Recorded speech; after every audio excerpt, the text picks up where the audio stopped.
Assalamualaikum warahmatullahi wabarakatuh. Pada topik kedua, perancangan dan pengembangan kurikulum, kami dari kelompok 4 akan membahas tentang materi memiliki perspektif dalam prinsip UBD. Kelompok 4 terdiri dari Antoni Ferdiansyah, Isnaniatun Aprilia, Muhammad Faisal Fahrul Rozi, Septriana Hoirotun Nisa, dan Mina. Sebelum masuk ke materi, apa yang kamu ketahui tentang perspektif dalam belajar? Mana perspektif dalam kaitannya dengan belajar merupakan cara pandang belajar berdasarkan paham, keyakinan, dan sudut pandang. Dengan demikian, orang yang memiliki disiplin ilmu yang berbeda tentu mempunyai pandangan yang berbeda tentang sesuatu, tergantung dari sisi mana dia melihat. Seorang siswa dianggap telah memahami suatu masalah belajar ketika dia dapat pertama, melakukan perspektif dengan kemampuan sudut pandang siswa secara kritis, dan yang kedua, membangun gambaran mengenai materi, teori, dan prosedur belajar. Melakukan perspektif dengan kemampuan sudut pandang siswa secara kritis, artinya siswa mampu melihat masalah belajar dari sudut pandangnya sendiri. Mereka tidak hanya menerima informasi mentah, tetapi juga mampu menganalisisnya secara kritis. Selain itu, mereka juga dapat mengajukan pertanyaan, meragukan asumsi, dan mempertimbangkan berbagai sudut pandang sebelum sampai pada pemahaman yang lebih mendalam.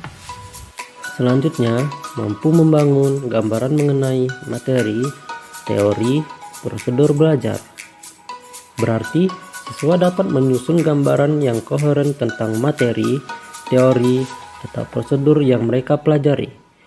Siswa tidak hanya menghafal fakta-fakta atau langkah-langkah, tetapi juga memahami bagaimana semua komponen ini saling terkait.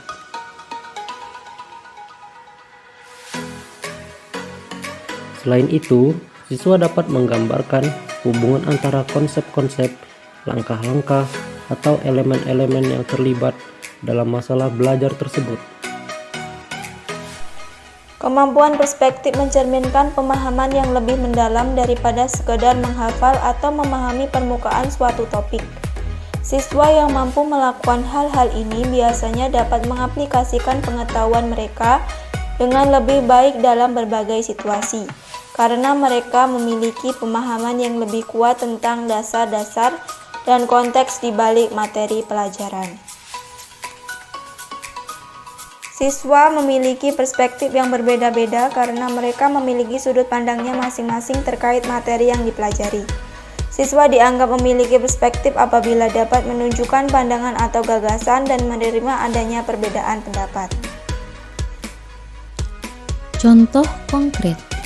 Satu contoh konkret, siswa melakukan perspektif sebagai bukti siswa telah memahami materi, yaitu pada mata pelajaran IPAS. Contohnya adalah siswa 1 bertanya, mengapa letak geografis mempengaruhi pertumbuhan tumbuhan dan hewan?